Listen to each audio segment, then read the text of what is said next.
السلام عليكم ورحمة الله وبركاته. بسم الله والحمد لله والصلاة والسلام على رسول الله وعلى آله وصحبه أجمعين وسلم تسليما كثيرا كثيرا. رب اشرح لي صدري ويسر لي أمري واحلل عقدة من لساني يفقه قولي. رب زدني علما، رب زدني علما، رب زدني علما. اللهم انفعنا بما علمتنا وعلمنا بما ينفعنا وزدنا علما وزدنا علما. اللهم أرنا الحق حقا وارزقنا اتباعه وأرنا الباطل باطلا وارزقنا اجتنابه. آمین یا رب العالمین. الحمدللہ ہم لوگ تجوید کی کلاس پڑھ رہے ہیں جس کے اندر ہم نے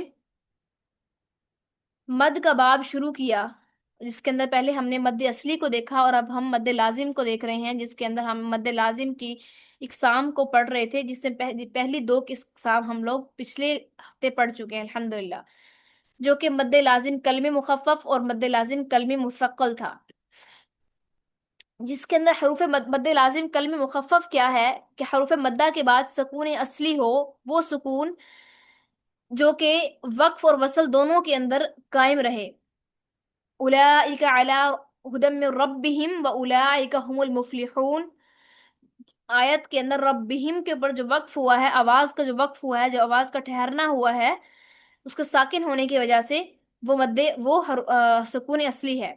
حروف مدہ کے بعد سکون اصلی ہو، یعنی حروف مدہ اور سکون دونوں ایک کلمہ میں ہوں، جیسے آنا. اب جو یہ ہم رکے ہیں اس کو یہ سکون اصلی تھا اور اس کے اندر مد بھی پہلے آ گئی، یعنی حمزہ ساکن جس سے پہلے زبر ہو.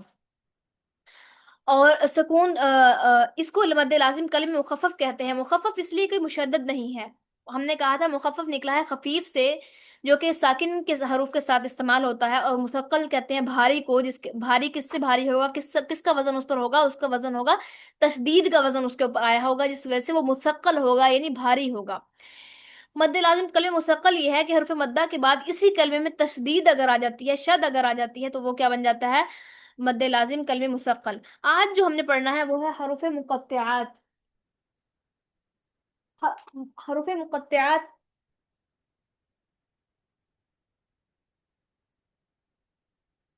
حروف مقطعات جو ہے وہ ہم نے دیکھنے ہیں کہ وہ کون سی ہیں اور ان کے اوپر کون کون کس قسم کی مد ہوتی ہے اور کیوں مد ہوتی ہے. آخر ہم دیکھتے ہیں کہ ہم پڑھتے ہیں الف لام میم. قرآن کا پہلا جو کلمہ ہے وہ الف لام میم ہے. تو اس کے اوپر ہم کیوں اتنا مد کر رہے ہیں؟ مسئلہ کیا ہے؟ کیا ایسا اصول ہے جو اس کے اوپر آ رہا ہے؟ جلدی. حروف مقطعات وہ حروف ہیں جو سورتوں کے شروع میں الگ الگ پڑھے جاتے ہیں، جیسے سورہ مریم کے شروع میں کاف ہا یا عین صاد. ایسے کل حروف 14 ہیں، ان میں سے 8 تین حرفی ہیں جو اس کول میں جمع ہے: نون، قاف، صاد، عین، سین اور لام، کاف، میم. یہ حروف وہ ہیں جو تین حرفی ہیں. تین حرفی کا مطلب یہ ہے کہ ان کی آواز کے اندر تین جو ہے حرف استعمال ہوتے ہیں. ابھی ہم ان کو دیکھیں گے، نوٹس بھی کریں گے کہ کہیں گے کہ یہ کون کون سے حروف ہیں. ٹھیک ہے. اچھا، بات آگے یہ ہے کہ اور 5 دو حرفی ہیں. کتنے ہیں؟ 8 تین حرفی ہیں اور 5 دو حرفی ہیں جو اس کول میں جمع ہے: حیون میں اور طہورا کے اندر. ایک الف ہے جس میں مد کا کوئی قاعدہ نہیں ہے. ان میں سے جو دو حرفی ہیں ان میں حروف مدہ تو ہے لیکن بعد میں مد کا سبب سکون نہیں ہے، اس لیے ان میں صرف کسر ہوگا. کیا ہے؟ وہ کہہ رہا ہے کہ ان میں جو دو حرفی ہیں اس میں حرف مدہ تو ہے، آ رہا ہے، لیکن بعد میں مد کا سبب سکون نہیں ہے. سکون نہیں ہے مد کا سبب، وہ کچھ اور ہے، اس وجہ سے وہاں پر صرف کسر ہوگا. اس کی مقدار صرف ایک الف کے برابر ہوگی. اس کی مثال بھی آگے جا کے انشاءاللہ آپ کے پاس آئے گی.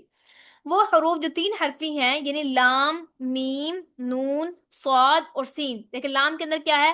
لام ہے، پھر الف ہے اور میم ہے. لام، پھر میم، یا اور میم. تین حرفی ہیں، تین حرف ہوئے. اس تین حرفوں کو ملا کر پھر بنتا ہے میم. پھر تین حرف ہیں نون، واو، نون. ان تینوں کو ملا کر بنتا ہے نون. صاد، الف، دال کو ملا کر بنتا ہے صاد. سین یا نون کو ملا کر بنتا ہے سین وغیرہ، ان میں باقاعدہ مد ہوتا ہے، کیونکہ درمیان والا حروف مدہ ہے اور بعد میں سکون بھی ہے۔ کیسے کیسے؟ اب لام کے اندر کیا ہے، جو الف آ رہا ہے وہ الف کیا ہے، حروف مدہ ہے۔ میم کے اندر جو بیچ والا حرف ہے یا، وہ حروف مدہ میں سے ہے۔ نون کے اندر جو واو والا حرف ہے بیچ والا، وہ حروف مدہ میں سے ہے۔ صاد کے اندر بھی جو بیچ والا حرف الف ہے وہ بھی حروف مدہ سے ہے، اور سین کے اندر جو یا ہے وہ بھی حروف مدہ سے ہے، ٹھیک ہے؟ اس لیے ان میں باقاعدہ مد ہوتا ہے۔ اب مد لازم، اب اس کی اصل چیز شروع ہو رہی ہے کہ مد لازم حرفی مخفف، پہلے ہم نے پڑھا مد لازم کلمی مخفف، مد لازم کلمی مثقل، اب ہم پڑھ رہے ہیں مد لازم حرفی مخفف، اور پھر پڑھیں گے مد لازم حرفی مثقل۔ مد لازم حرفی مخفف کے اندر یہ ہے کہ یعنی حروف مدہ کے بعد سکون اصلی ہو۔ سکون اصلی ہم پہلے ذکر کر چکے ہیں کہ وہ سکون جو کہ وقف اور وصل دونوں کے اندر ہو، ٹھیک ہے؟ یعنی حروف مدہ کے بعد سکون اصلی ہو اور حروف مقطعات میں سے ہو۔ کیا کیا دو دو اس کی شرطیں ہیں، ایک ہے حروف مدہ کے بعد سکون اصلی ہو، اور دوسرا یہ شرط یہ ہے کہ حروف مقطعات میں سے ہو، جیسے قاف، قاف کیا ہے، حروف مقطعات میں سے ہے، وہ حروف جو کہ علیحدہ علیحدہ پڑھے جاتے ہیں، جیسے قاف والقرآن المجید بل عجیبوا ان جاءہم، یہ سورۃ القاف کے نام سے سورہ قرآن مجید کے اندر ایک آیت، ایک سورت ہے، ٹھیک ہے؟ اس کے شروع میں آتا ہے قاف، یہ ہے حروف مقطعات، اور دوسرا کیا ہے یہ یعنی حروف مدہ کے بعد سکون اصلی بھی ہے۔ سکون اصلی کیا ہے کہ اس کے بعد کوئی اور شروع نہیں ہو رہا۔ اگر ہم دیکھیں، اب میں پڑھ رہی ہوں قاف والقرآن المجید، اب یہاں پر سکون اصلی ہو رہا ہے، اصلی کیوں ہے کہ وقف میں اور وصل دونوں میں جائز ہے۔ اگر میں پڑھوں قاف والقرآن المجید، یہ میں نے کیا وقف، اب میں پڑھتی ہوں وصل کے ساتھ، مطلب ملا کے، قاف والقرآن المجید، میں یہاں بے شک نہیں رکی ہوں، میں نے وقف نہیں کیا، رکی نہیں ہوں، لیکن اس کے باوجود بھی اس کی آواز کے اندر وقف ہو رہا ہے، خود سے اس کی طبیعت میں وقف ہے، اس کی فطرت کے اندر وقف ہے، یعنی وہ ادا ہی اس طریقے سے ہو رہا ہے کہ وہ وقف خود بخود ہو رہا ہے، چاہے وصل ہو چاہے وہ پھر وہ ہم وقف کے ساتھ پڑھ رہے ہیں۔ تو یہ جسے کہتے ہیں سکون اصلی، سکون اصلی بھی ہے اور حروف مقطعات میں سے بھی ہے، تو یہ کیا ہوگا، حرفی مخفف۔ مخفف کیوں ہے کہ یہاں پر ہم نے پہلے بھی ذکر کیا کہ مخفف وہ ہے جس میں تشدید نہ ہو، جو ساکن ہو، ٹھیک ہے؟ یہاں پر تشدید کوئی نظر نہیں آ رہی، تو اس وجہ سے یہ کیا ہے، مد لازم حرفی مخفف۔ اسی طریقے سے صاد والقرآن المجید، یہ بھی صاد، سورۃ الصاد ہے، تو اس کے اندر بھی کیا ہے، یہ مد سکون اصلی ہے اور حرف مقطعات میں سے ہے، تو یہاں پر بھی کیا، یہ بھی کیا ہوگا، مد لازم حرفی مخفف۔ اس کو مد لازم حرفی مخفف کہتے ہیں، حرفی اس لیے کہ حروف مقطعات میں سے ہے، ٹھیک ہے؟ امید ہے سب بات واضح ہو گئی ہوگی انشاءاللہ۔ مد لازم حرفی مثقل، یعنی حروف مقطعات کے تلفظ میں حروف مدہ کے بعد والے حرف پر تشدید ہو۔ اوپر دیکھیں ہم نے کیا پڑھا تھا، ہم نے کہا تھا مد لازم کلمہ مثقل میں یعنی حروف مدہ کے بعد اسی کلمے میں تشدید آ جائے، ٹھیک ہے؟ اور یہاں پر کیا ہے، یعنی حروف مقطعات کے تلفظ میں، وہاں پر تھا حروف مدہ کے بعد اسی کلمے میں تشدید آ جائے، اور یہاں پر کیا ہے، یہاں پر شرط ہے حروف مقطعات کا، کہ حروف مقطعات کے تلفظ میں حروف مدہ کے بعد والے حرف پر تشدید ہو، جیسے الف لام میم، کچھ لوگ پڑھتے ہیں الف لام میم، حالانکہ ایسا نہیں ہوگا، تشدید آ گئی تو اس کا مطلب کیا ہوگا، لام کو میم سے ملاتے ہوئے جھٹکا دینا ہے، اور میم مشدد ہے تو یہاں پر غنہ بھی کرنا ہے۔ کچھ لوگ پڑھتے ہیں کاف ہا یا عین صاد، یہ ٹھیک ہے، لیکن اگر کوئی یہاں پر مد نہ کرے اور بغیر مد کے کاف ہا یا عین صاد اس طریقے سے پڑھ دے، تو کیا یہ صحیح ہوگا؟ اور اسی طریقے سے کچھ لوگ خاص طور پہ تشدید والی جو حروف مقطعات ہوتے ہیں ان کے اندر لوگ کیا کرتے ہیں کہ وہ ملاتے نہیں ہیں ساتھ، اور ملاتے ہوئے اگر وہاں پر میم مشدد ہے یا نون مشدد ہے تو وہاں پر غنہ نہیں کرتے، اس کے اندر جو ہے وہ تشدید آ گئی، تو تشدید کا جو اصل مطلب ہوتا ہے وہ ہم جانتے ہی ہیں کہ جہاں تشدید آ جائے اس کا مطلب ہے پچھلے حرف کو اگلے والے حرف سے ملاتے ہوئے شدت اختیار کرتے ہوئے پڑھنا۔ الف لام، ہم پڑھنا ہے لام، لام کو میم مدغم کرنا ہے، لام الگ اور میم الگ نہیں پڑھیں گے، الف لام میم، اس کو مد لازم حرفی مثقل کہتے ہیں۔ یہ آج ہم نے دو چیزیں الحمدللہ پڑھی ہی ہیں، آپ لوگوں کو سمجھ آئی؟ میں اس کی اپروچ جو ہے وہ تھوڑا سلو لے کے جا رہی ہوں تاکہ آپ لوگوں کو یہ چیز दिमाग में बैठ जाए। अगर मैं इसको तेज तेज फास्ट फास्ट आपको एक एक दिन में चार चार पांच पांच करवाने लग जाऊं तो वो आपके दिमाग से निकल जाएंगे। लेकिन अगर आप इतना स्लो करवाने के बावजूद भी इसको अपने माइंड में नहीं रखते तो फिर ये हमारी अपनी जाती कोताही होगी, जो कि अल्लाह ताला से हम माफी मांगते हैं। और इसके ऊपर आपने काबू पाने की कोशिश करना है कि आपको भूले ना। और दूसरी बात ये कि जैसे ही हम लोग इसको मुकम्मल कर लेंगे ना इंशाल्लाह ताला, तो हम लोग तीन तीन या दो दो जो एग्जाम है उनको उनका टेस्ट लेंगे। डेली की दो या तीन का टेस्ट लिया जाएगा इंशाल्लाह ताला, ठीक है। तो आप लोग बताइए, ये समझ आई आप लोगों को? अस्सलाम वालेकुम। जी जी, मैं भी यही कहने वाली थी कि ये ना मद का बयान ना ये थोड़ा सा मुश्किल है, मतलब बाकी बाकी बयानों से ना थोड़ा सा ये ट्रिकी है। तो मैं यही चाह रही थी कि अगर आप इसका टेस्ट ले लेना तो हम उसको ज्यादा बेहतर, जैसे अप्लाई हो जाता है ना तो फिर ज्यादा बेहतरी आ जाती है उसमें।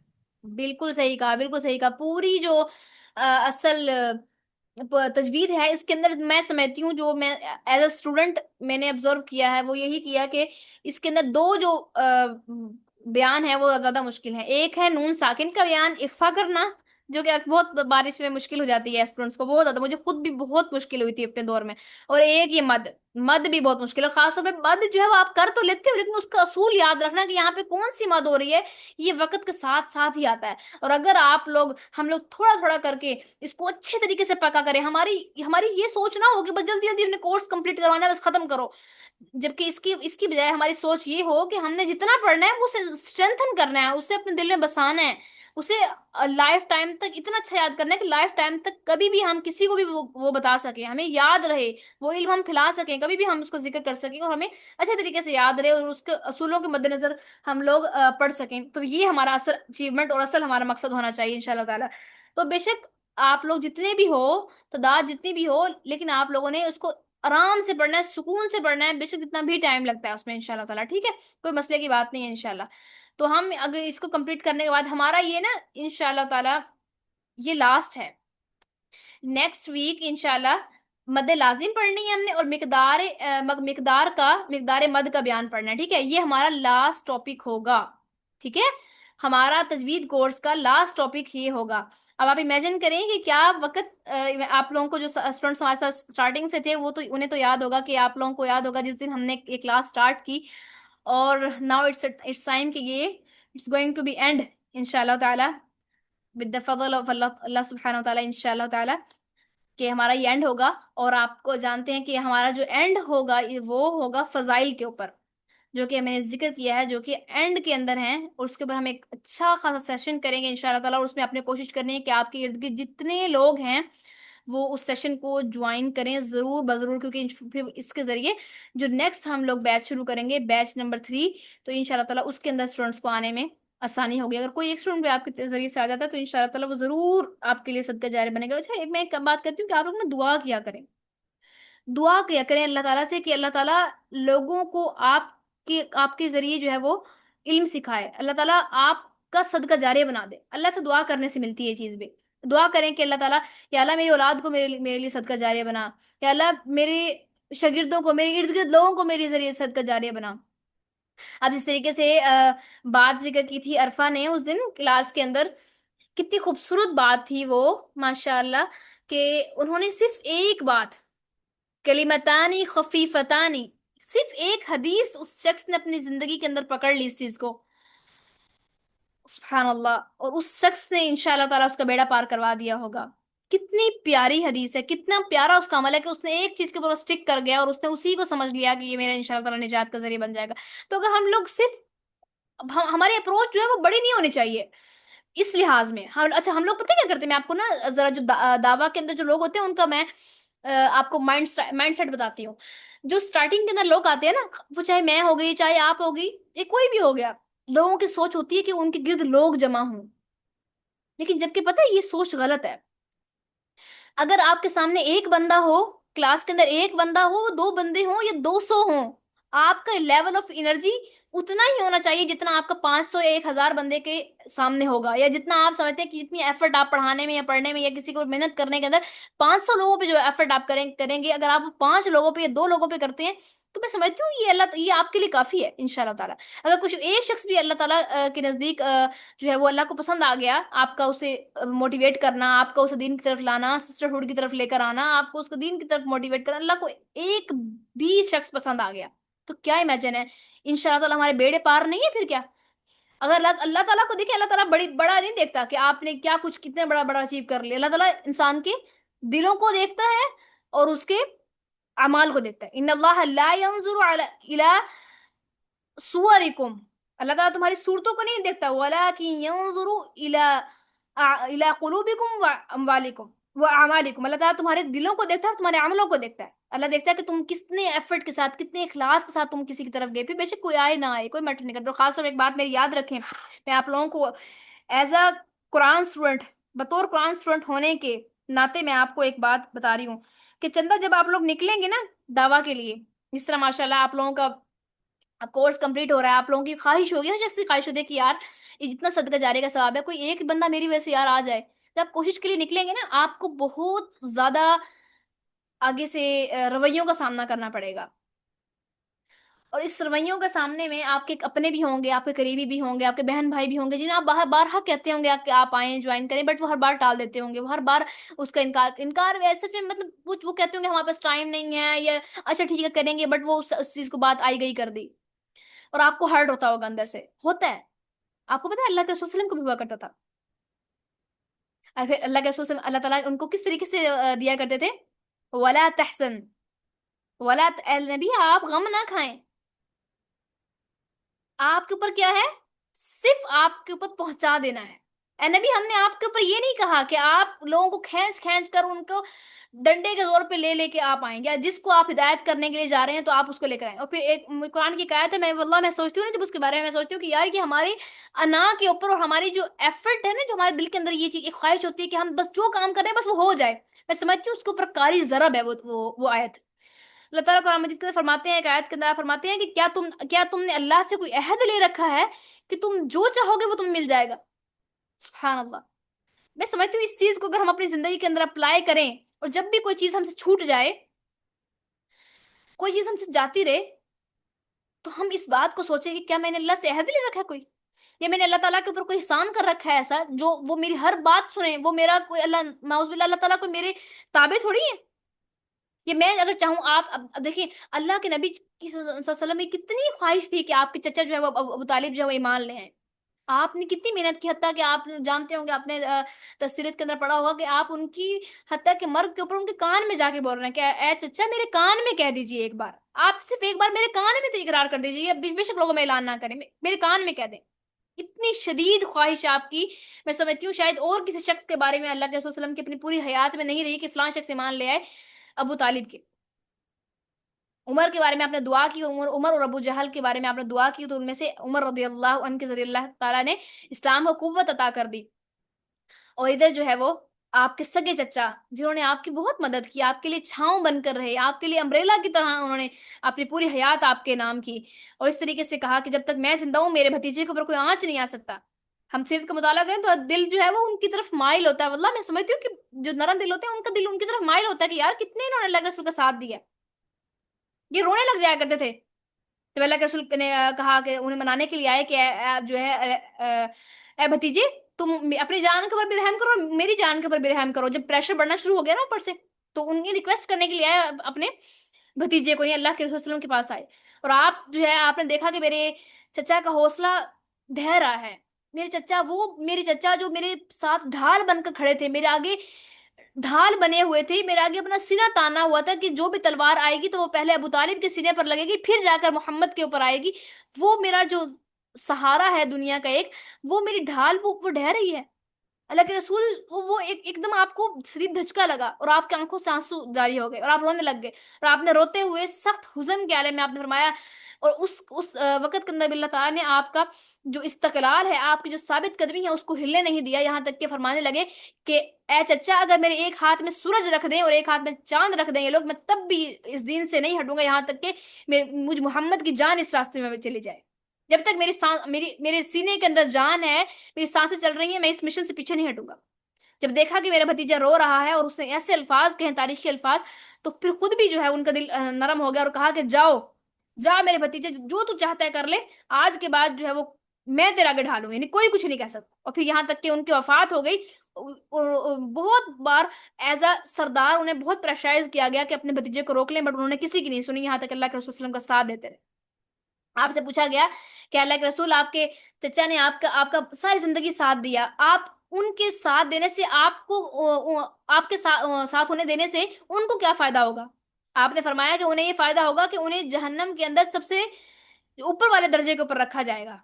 यानी मेरी मेरे मेरी मेरा इतना साथ देने की के लिए उनको ये बेनिफिट होगा कि उन्हें जो कम दर्जे वाली जगह होगी जहन्नम की, वहां पर जो ऊपर वाला दर्जा होगा वहां रखा जाएगा। ये उन्हें बेनिफिट है।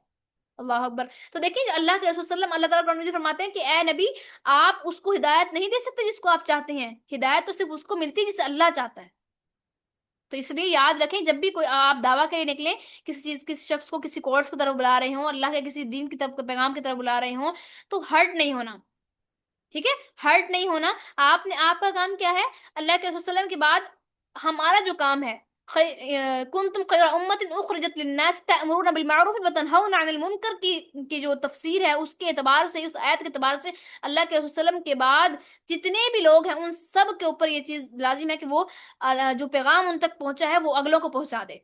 तो उसके तहत हमने क्या करना है? हमने गम नहीं करना, हमने हुजन नहीं करना कि अगर कोई शख्स हमें रिटेलिएट करता है हमारे आगे से, या हमारी बात नहीं मानता, या आगे से बदतमीजी करना शुरू कर देता है। बहुत लोग करते भी हैं बदतमीजी, या आपको इस चीज के बारे में, जब आप इस प्रैक्टिकल लाइफ में इसमें निकलेंगे ना, लोगों को खास तौर पर दावा करने के लिए किसी चीज से मना करेंगे, किसी चीज का हुक्म देंगे, तो लोग आपसे भागना भी शुरू हो जाएंगे, लोगों की कॉन्टेक्ट भी आपसे खत्म कर देंगे। लोग लोग आपसे वैसी गैदरिंग भी नहीं रखेंगे जैसे आप पहले रखा करते थे, आपसे वैसी बातचीत भी नहीं किया करेंगे, आपकी बैक बाइटिंग भी किया करेंगे, आपके बारे में ये भी कहेंगे कि बहुत बनती है, यूं देखने में तो बड़ी नेक शरीफ बनती है, देखो फलानी जगह इसने गलती ये काम किया है। हालांकि हम भी इंसान हैं, आप भी इंसान है, गलती आपसे भी हो जाएगी कहीं ना कहीं।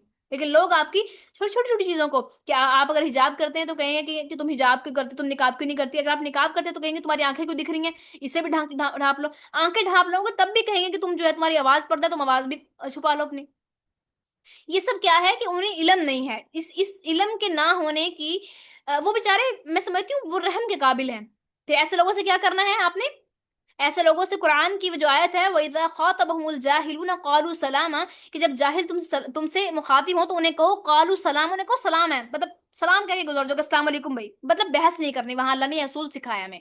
और फिर एक और बात, जो जब भी आप किसी किसी शख्स को मोटिवेट करने के लिए, किसी दावा की तरफ बुलाने के लिए निकले, तो जो कुरान ने जो उसूल बयान किए है, वमन अहसनु क़ौलन मिम्मन दआ इलल्लाहि व अमिल सालिहा फ़क़ाल इन्ननी मिनल मुस्लिमीन, कि उस शख्स से अच्छा कौन हो सकता है कि जो अल्लाह की तरफ लोगों को बुलाए और वो खुद भी मुसलमानों में से हो। फिर अल्लाह फरमाते हैं इदफा बिल्लती ही अहसन फइदल्लदी बैनका व बैनहु अदावतुन कअन्नहु वलियुन हमीम, के आप फरमाते हैं, अल्लाह ताला फरमाते हैं कि इदफा बिल्लती ही अहसन, बुराई को भलाई से दूर करो।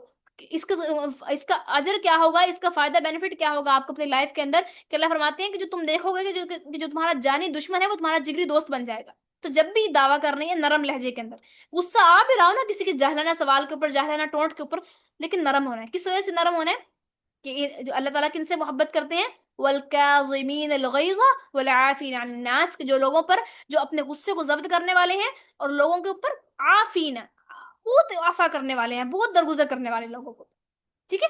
तो ये मैं सारे आपको ये इसलिए बता रही हूँ कि ये आप एक्सपीरियंस करेंगे, इस सब को आप एक्सपीरियंस करेंगे, धुतकारा भी जाएगा आपको, आपको अपने करीबी लोगों के जरिए से ऐसे ऐसे टोंट्स मिलेंगे कि आप एकदम लरस जाएंगे, कभी कभी आपके रोना भी निकल जाएगा कि इतने करीबी लोग ने आज मुझे, मेरी इतनी करीबी फ्रेंड ने मुझे ये बात मेरे बारे में बात की है, कि उसने किसी के मेरे बारे में ये गुमान रखा है। इसलिए परेशान नहीं होना। बस ये एक बात, एक अपना क्राइटेरिया बना लेना है कि ये देखना है कि मेरे बारे में मेरा रब क्या सोचता है। अगर रब आपके बारे में आपको लगता है ना कि मेरा रब इंशाल्लाह ताला, मेरा दिल इस बात की गवाही दे रहा है कि अल्लाह ताला मुझसे इस बात के ऊपर राजी है, तो बस फिर पूरी दुनिया का अगर सौदा उस बात के ऊपर करना पड़ जाए ना, तो पूरी दुनिया का उसको बेच दें, सिर्फ अल्लाह की रजा की खातिर। लेकिन अगर आप देखें कि फलां शख्स की रजा की खातिर या हक बात कहने की खातिर आपको फलां शख्स की नाराजगी का सामना करना पड़ता है, तो उस शख्स की नाराजगी को अपने अपने जूतों की नोक पर रखें और हक बात को कह दें, क्योंकि अल्लाह के रसूल की हदीस है कि आपने फरमाया कि हक बात को बयान कर दो, चाहे वो फिर कड़वी ही क्यों ना हो। ठीक है। लेकिन इस बात को देखना है, फिर इस हिकमत से चलना है कि कहाँ आपको सख्ती करनी है और कहाँ नरमी करनी है, इस बात को हिकमत से इंशाल्लाह ताला देखना है। ठीक है। तो अल्लाह ताला आप लोगों का हामी नासिर हो। अगर दावा के लिहाज से, किसी को बुलाने के लिहाज से आपके जहन में कोई बात है, कोई एक्सपीरियंस है अपना, तो वो भी लाजमी हमसे शेयर करें, ताकि हमें भी उससे मोटिवेशन मिले और हमें सीखने का मौका मिले इंशाल्लाह ताला। वैसे मैं आपकी इस बात से एग्री करती हूँ कि हिदायत तो मतलब अनजाने बल्ला ही होती है, अल्लाह पाक ही दे सकते हैं सिर्फ। लेकिन ये जो एक एक रिमाइंडर होता है ना, मैं इसके बारे में ना अपना पर्सनल एक्सपीरियंस आपसे शेयर करती हूँ कि आपको याद होगा, मैं शुरू में जैसे ज्वाइन किया, फिर 2-4 क्लासेस ली, फिर नाइट जॉब मेरी स्टार्ट होगी। तो उसमें मतलब मैं इतना ज्यादा वो हो जाता था ना मेरा कि मैं ज्वाइन नहीं कर सकती थी। आप समझे, पूरा मंथ ही मैंने ज्वाइन नहीं की, वो सारी मेरी क्लासेस मिस हुई। तो मुझे ना इतना ज्यादा मतलब आप मुझे ना, मेरा ना दिमाग वो हो गया था कि नहीं मुझे जाना है, मुझे जाना है, लेकिन मैं जा नहीं सक रही थी। इबादत जो थी वो भी इफेक्ट हो रही थी इसकी वजह से, क्योंकि नाइट का जो है वो और तरह का स्केड्यूल होता है, और काम इतना बढ़ गया, बोझ। लेकिन मेरा ना दिमाग उस चीज को बर्दाश्त नहीं कर सका, इस चीज को मैं मतलब मेरा मैं प्रोसेस नहीं कर सकी, या मैं इमोशनली इस चीज को मतलब नहीं हैंडल कर सकी ना, तो मैंने जॉब वो वाली छोड़ दी। या एक मिनट, एक मिनट। तो मैं ना रोज देखती थी उसके बाद कि ग्रुप में रिमाइंडर्स आ रहे हैं क्लासेस के। मैं आना चाहती थी, लेकिन से मैं शर्मिंदा शर्मिंदा सी के पूरा महीना हो गया छोड़ी हुई है, अब मैं कहाँ से ज्वाइन करूं, पता नहीं समझ आएगी नहीं समझ आएगी नहीं, क्या करूं मैं क्या करूं। यकीन करें, मैं कोई पूरा हफ्ता या 2 हफ्ते मैं देखती रही कि भी रिमाइंडर्स आ रही, मेरा बड़ा दिल करता था मैं ज्वाइन करूं, लेकिन मैं ना शर्मिंदा सी थी, अजीब हालात हो रहे थे मेरे, और मेरे पास टाइम भी था, मैं ज्वाइन भी करना चाहती थी। फिर मुझे एक दिन आपका मैसेज आया, आपको याद होगा, आपने मुझे कहा कि भाई हम क्लास में आपको मिस करते हैं, आप आ जाओ। फिर मैंने आपको बताया कि मैं रोज रिमाइंडर देखती हूँ, लेकिन मैं शर्मिंदा सी हूँ कि कैसे आऊँ, और पता नहीं कवर कर सकूंगी नहीं कर सकूंगी। तो आपने कहा था कोई मसला नहीं, हम रिवाइज कर लेंगे, और कोई बहुत ज्यादा हमने अभी तक कवर नहीं किया, बस थोड़ा सा ये दरमियान में रमजान आ गया था, और उसमें फिर वो मतलब कुछ गैप्स भी थे, तो इतना अभी कवर नहीं हुआ, आप कर लोगे। बस वो रिमाइंडर था वो जो आपने मुझे दिया। फिर मुझे, मैं आराम सुकून से, वो टाइम है और अब है, अब मेरा दिल नहीं करता क्लास छोड़ने का, अब मैं स्पेशल टाइम निकालती हूँ, चाहे मैं कहीं गई हुई हूँ, मैं मेक श्योर करती हूँ कि मैं